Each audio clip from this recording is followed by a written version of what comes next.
Well, I just flew in from on my own wings, actually, from Palm Desert last night. For those of you who know me, when I come back from a trip, I'm not always fully on the ground, which could be a good thing. I actually like to live, you've heard the expression, feet firmly planted in the air. I like to live there. It's a good feeling. What I noticed about Palm Desert, I've only ever been in Palm Springs once before this, and what I noticed about Palm Desert was it was colorful, even though it was very peaceful and monochromatic. When I first went there, I thought, it's too kind of flat for me. And yet, where do I live, you know? It's got mountains, I have mountains. But the colors and the subtleties of the beauty in the desert, it calls you to move and live into what the environment is, instead of just passing it by and picking it up, because you see it, you notice it. It asks you to be present. How many have been to Palm Desert or the desert? Okay. Do you know what I'm talking about? I've never seen I'm used to these mountains. You look, it doesn't matter what season, they've always got snow on them. And they've got shadows and they've got texture. The other mountains have the same, but they have colors, subtle colors of purple and pink and blue and green and red hue, orange. And you almost think that the desert flowers are reflecting into the mountains. But you can't just notice them. You can't be busy. I notice a lot of people in Palm Desert, of course, because they're 60 and up, 25% or 60 and up, have come to the place in their life where they're going, just going to throw my bathrobe on, get in my golf cart in my gated community, right? And drive to the grill for a cup of coffee. I'm dressed like this in Palm Desert, right? And I'm walking around going, wait a minute. I want to be, I love traveling. Do you love traveling and getting into the culture? When in Rome, do as the Romans do. So I borrowed a bathrobe. Honest to God. I got in my colleague Karen's golf cart, and I said, take me to get, I wasn't drinking coffee, but take me to get my morning. And she said, okay, let's go. And I didn't even know what to think. But I came out of it going, I don't want to walk through life anymore just noticing things on the fly. I don't want to do it anymore. And we keep, I had that thought before, but we keep coming to deeper realizations and more, and we expand around these ideas that are important to us when they touch into our deepest value system.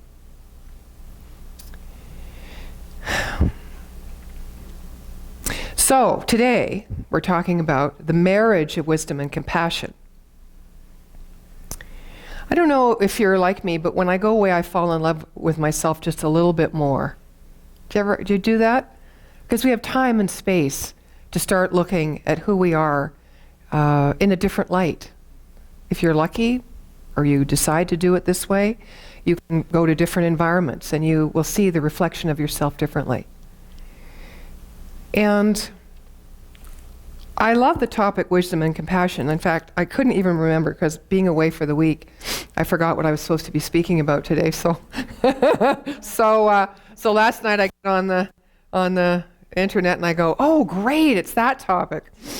And I love it because marrying wisdom and compassion in the model of spiritual intelligence, which has, for those of you who haven't been following our theme, spiritual intelligence is a self-assessment model where you can measure your own integration of self and the divine, ego and higher self. It's a 169 question survey, self-assessment survey. And where is it? Well, you have to go through somebody who's has taken the coaching training, and they will link you up with that, which I have done. And that's why I'm so interested in the model, because it gives us a new language to bring spirit into our daily lives. Not so much just in a church setting or with a religious context around it, but it misses nothing. It includes all things. And I've talked about the self-awareness, we've talked about self-mastery, we've talked about universal awareness to this point in time. And today we're marrying wisdom and compassion, because spiritual intelligence definition by Cindy Wigglesworth, who created this model, is acting with wisdom and compassion in any given situation to create peace. Acting with wisdom and compassion in any given situation to create peace. And it's important in business. It's important in the business of our lives.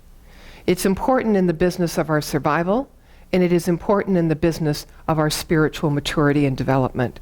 It is most important in the business of us living holy and integrated. Not living in our heads, not following our bliss in our hearts and doing crazy, stupid things that we end up regretting because we've always had judgment before we even started to do those crazy, stupid things as to if they were good for us. We need to live in the moment. Wisdom and compassion give us the framework to do that. Even Dr. Ernest Holmes talked about that. He said, love leads, right, through law. So what is our love? What is compassion? What is wisdom? What are all these things? And you've all got your own context to create your definitions and to identify those qualities of life within yourselves, as I have. There's many. But today we're going to talk about them in a way that hopefully will expand your perspective on both of those. Wisdom and compassion are two sides of the same coin, just like love and lies. When Dr. Holmes talks about love, he talks about inspiration.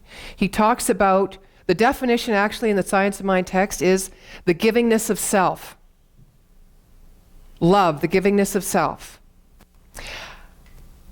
I don't know about you, but unless I'm always focused on it, in any given moment in my day, I have to remind myself about it, and I don't always do a good job at that. Because to give self implies you need nothing and you have everything. Plain and simple, very cleanly and directly. A lot of our thoughts are wrapped around, we can use just the simple word ego, but it gives ego a bad rap when I do that. So let's just say they're wrapped around our need to know self and our needs and our self-expression and how we are appearing in the world and what we need in the world and what our gifts are. And we're always looking at self to grow self. Now, yes, it is our first and foremost thing to do. It is what we have control over. It is the only thing we have control over. Do we need to be in control? Can we know self, grow self, become self-aware, spiritually mature, and integrated whole expressing individuals on this planet together by not being in control? Hell yes. I say it. I say it because every time I want to be in control, I miss a subtlety of beauty. I miss a subtlety of love. I cannot live in bliss, in the life that is blissful, because I constantly feel I must ground myself. Where do we get these thoughts? Where do we get these thoughts? I think they come packaged in definitions like to be balanced is X, Y, Z. To live in harmony with self is X, Y, Z. To be wise is a whole other topic. Let me ask you this. When you're in love, are you smart? What's the benefit of not being... If you're in love or in lust? Oh, should we just go into dialogue right now? I think we got a hot topic happening. I'm not sure. I'd rather be lucky than smart when it comes to affairs of the heart, by all means. Well, I think smart, we can grapple with that in our mind. But what I know is that anything we do when we're in love in our mind is a place of safety. Because we are spiritually intelligent human beings. We are wise. We know. We know as best as we know in our relationships based on the best we know ourselves. We're never going to fully know ourselves because we're God. We're life itself, right? We're always evolving and expanding. So when are we going to say, so that we can be in love with ourselves, other people, life, possibility, potentiality, when are we going to say, enough of control, and are we just going to trust that love that lives within us, that love that we are? This is the journey of wisdom and compassion for me. Now, Cindy Wigglesworth talks about wisdom. Here's her definition. She says, knowing from deep insight and experience and selecting the highest and best course of action for our situation, always guided by compassion. I'm going to repeat that. Wisdom is knowing from deep insight and experience, selecting the highest and best course of action for the situation you're in, guided by compassion. And she shows the progression of wisdom in us. You know, we start completely uninformed. Then we gather data, right? And then we create more information based on that data. And that might be an extension of more research through our own expression and experience, or it might be seeking out research from others. And then from that place of information, we start developing knowledge. So once we've got the information, and this is what happens for me, I start picking apart. Well, yeah, I fit into this fits, it works for me, I kind of like that, I don't like that, doesn't feel right, that's not my truth. So we start, pulling it apart a little bit. And we create a bed of knowledge, and that knowledge becomes our belief system and the law of our being. The next step in our model is moving from knowledge to wisdom. That might seem like a big jump, right? Because we have to bridge our knowledge with our deep insight. Now, compassion, she explains as feeling another's personal suffering and spontaneously desiring to help relieve that suffering, but that is guided by wisdom. Now, there's two words in that might seem in contrast to each other. One is spontaneously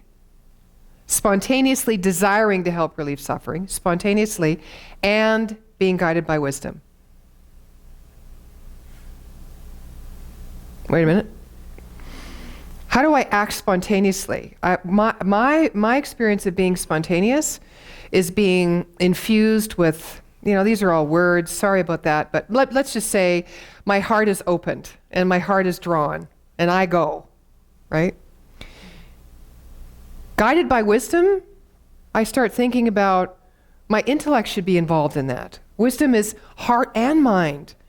It's not just heart, it's not just, there come the definitions again, right? And what often happens is I draw back. And I justify it by saying, think I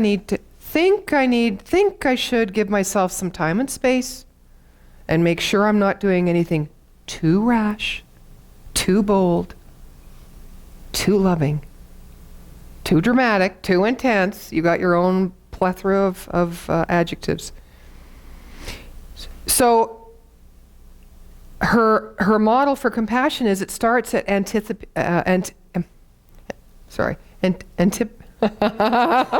say it for me. No. Antipathy. Thank you. What is that with that? Okay, so it's dislike, and antipathy is, real dislike for something, someone, it's dislike. It's real severe antipathy. It's real dislike. A-N-T-I, pathy, P-A-T-H-Y. Is it the opposite of sympathy, sympathetic? No, it's a precursor. Because everything grows from something. We can never know compassion unless we know dislike or hatred, right? So antipathy is the place. Linoleum, I don't know. And apathy is the lack of concern. So you grow from dislike, right?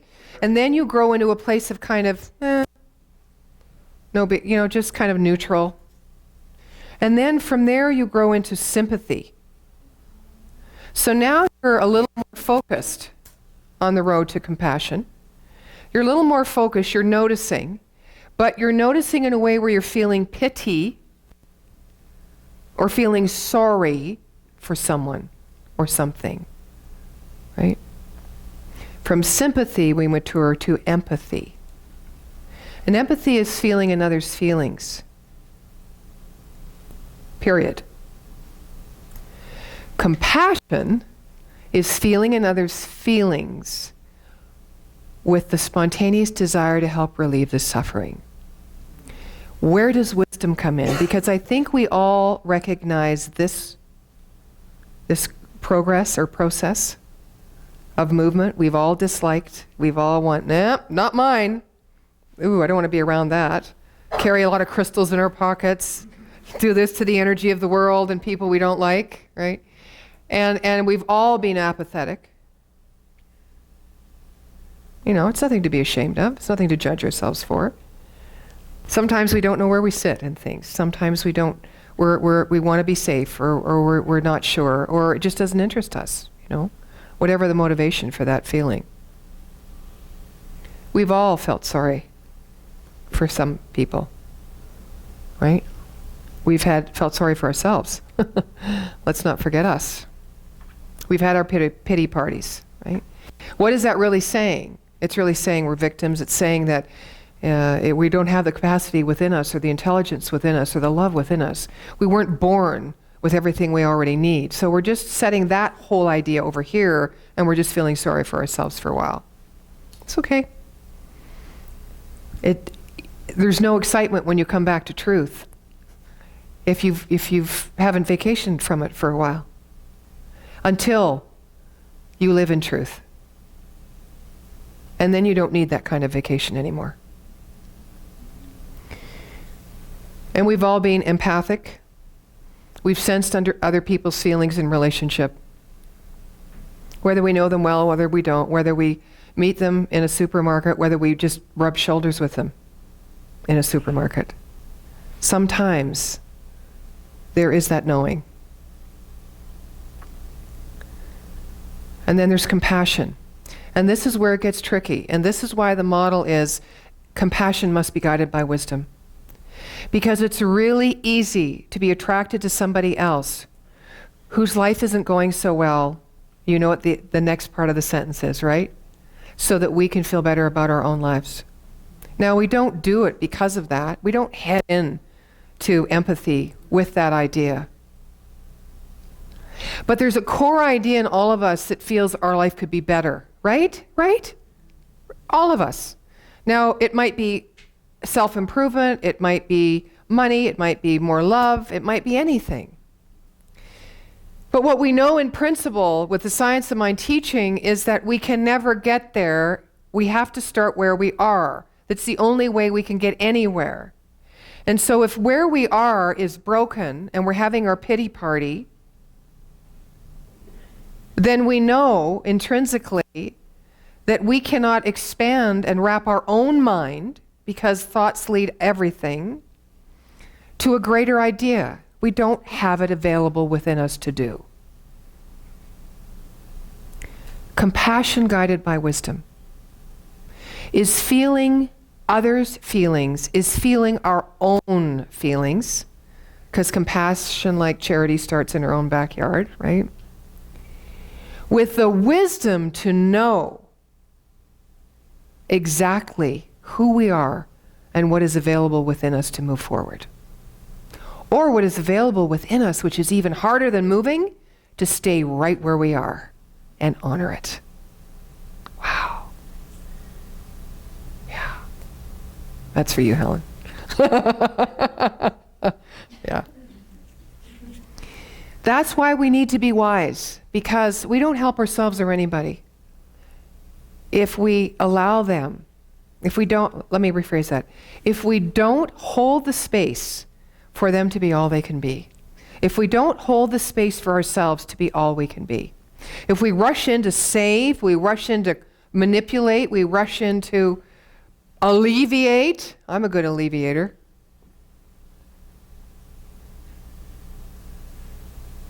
Being a minister, it kind of goes with the role. And I've tried to fight it the whole time. And one of the reasons I'm leaving is because I can't stand behind this pulpit anymore. I don't want to see you sitting out there looking for an answer.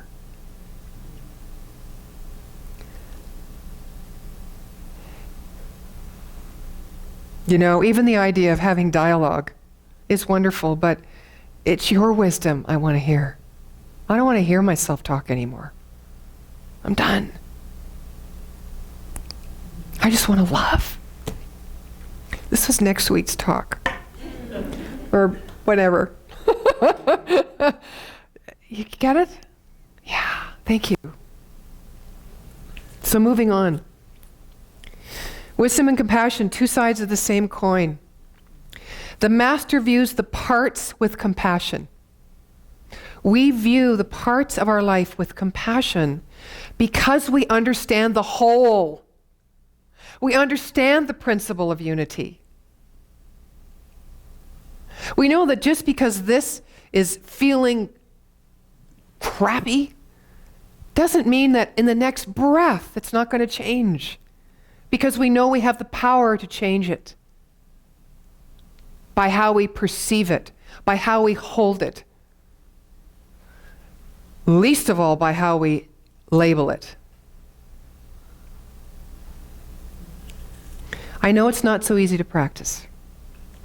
We have too many experiences and beliefs that are lodged in our subconscious mind, influencing the free will we were born with to choose a new idea, a new experience. I'm going to read you something from Ernest Holmes, and it's called What We Understand About Healing. And in honor of Doug, I'm going to tell you it's from the original text, 1926, The Science of Mind, page number 132, because he loves to tell you exactly where to find it. Holmes says, we understand that health is a mental and not a physical state. We seek to heal men's mentalities, knowing that to the degree in which we are successful, and he's talking about religious science practitioners and ministers in the training that we've had, we shall also be healing their bodies. We know that to the degree in which we are able to see a perfect man, he will appear. We feel that man is really perfect, no matter how he appears. And we seek to uncover the perfection which is within every man's life, for this is healing. We realize that mental healing must also be spiritual healing, for the two cannot be divorced. We know that a belief in duality has made man sick, and that the understanding of unity alone will heal him. We seek to realize that unity with God in all our healing work. Every treatment, affirmative prayer, must carry with it a realization of God if it is to be effective. We are not superstitious about this, but understand that it is necessary since all life is one. God stands to us for the one life in which we all live.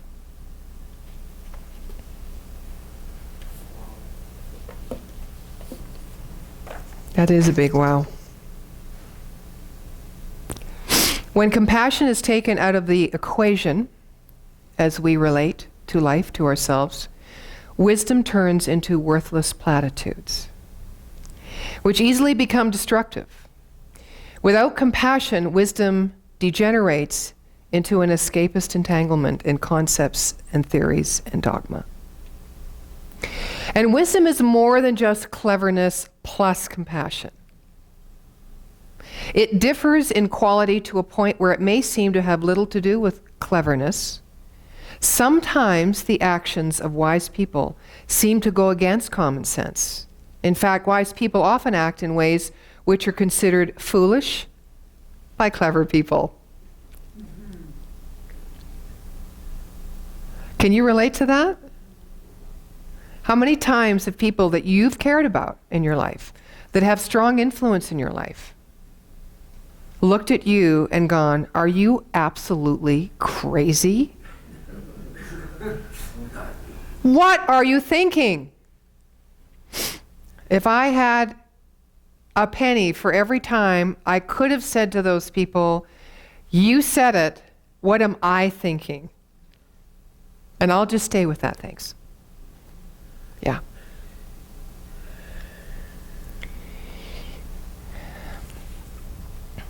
The Tao Te Ching says the greatest love seems indifferent. The greatest wisdom sometimes seems childish.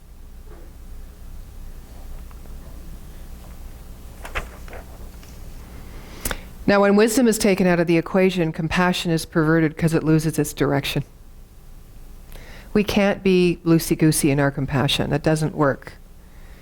We need to have a direction, and the direction is most often impersonal. When we're compassionate, yes, feelings come up, but we're not emotional. When we're compassionate, we're not emotional. And it's not a matter of having control. It's just a matter of being clearly directed in mind to know the truth of the individual. And therefore, you can feel. A lot of people don't want to get into the story, the drama. I can't talk to that person one more time. Why is that? There's something in you that wants to help, that wants to serve. It's in all of us. But yet we're like, oh, I just can't do it. We're looking at our, what do you call that thing on the phone that I've forgotten in the moment, where it tells you who's calling? Thank you. We're looking on the call display and we're going, oh, I think I'll just take a shower first, then I'll get back to them in the morning. You know, those people? Mm-hmm. Weren't you one of those people once? I'm thinking. I sure was. I had a lot of people help me.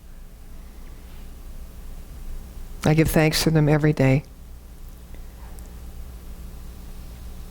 And so the reason we don't want to talk to those people is because we cannot be impersonal.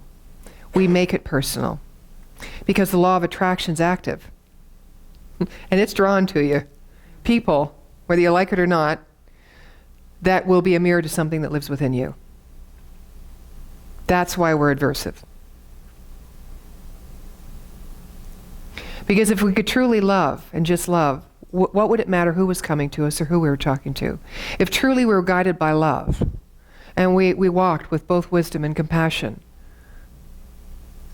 we would just be where we were and love.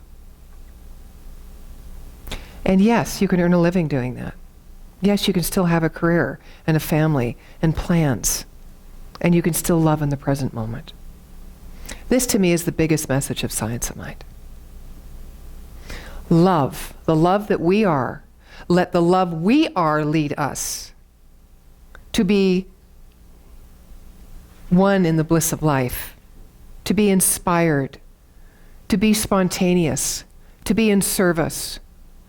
But let us not be foolish in a way that leaves ourselves or others out of the equation. Let us always walk with that largesse of sense. Let us look at the subtleties.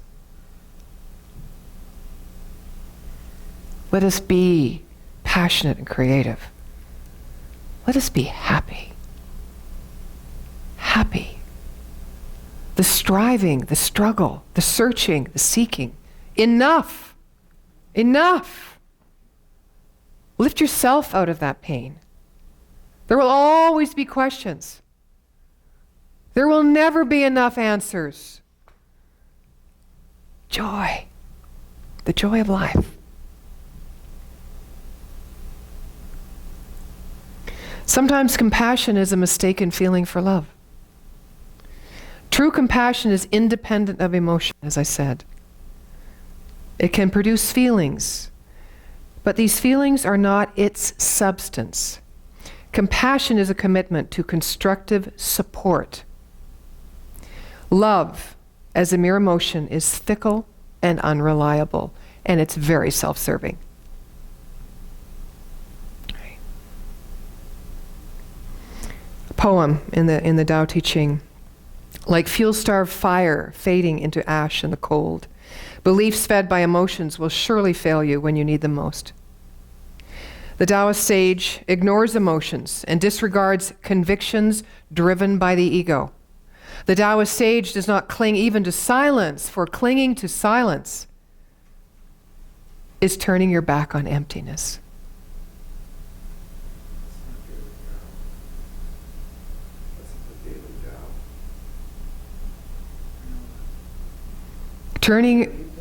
Clinging to silence is turning your back on emptiness. If you cling or grasp to anything, it has to come in thought, of course. Anything, you are not empty.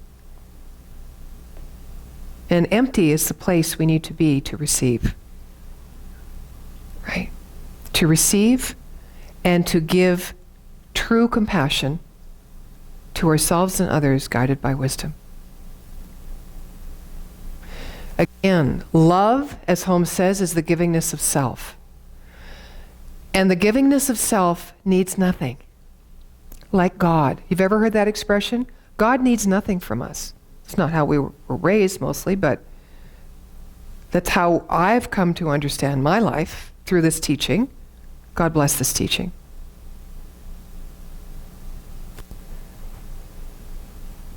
I need nothing. Can you love this day? Yourself, others, the what ifs, the questions, those darn answers that just don't come when you want them. Can you love it all? Love it all. From a place of feeling, deep feeling, and not get emotional. And I'm not saying emotion's wrong, but I think after I've shared these words with you, you see the difference I'm trying to imply. You don't need to spiral down a rabbit hole. Or as Neil Donald Welsh would say, unless of course you do, because everywhere you are, God is. It doesn't matter how close your heart is, how black your day is, how much of a pity party you may be giving yourself. God is right there. What is God? What do I mean by that? The field of potential, the spiritual intelligence within you, the love that you are is always present. So have a party with life. Live as if it's already happened to you. I don't know, something on Facebook once said, if ever you're in a situation you don't like, be in it as if you chose it. Because you did. You did.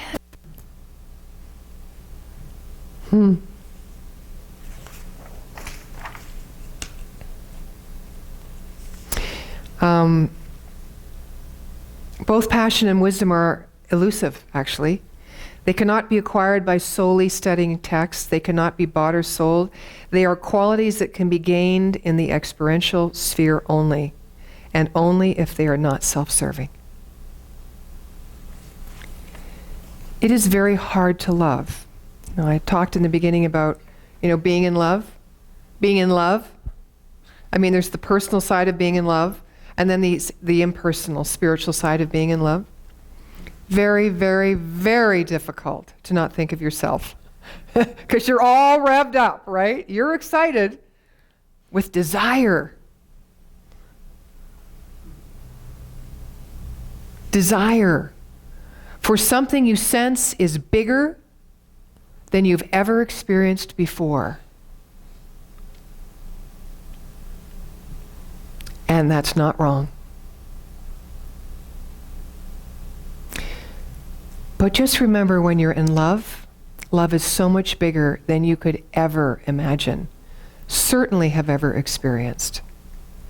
It is so big, that you are not in love, in true love, truly in love, unless it has no bounds and no needs.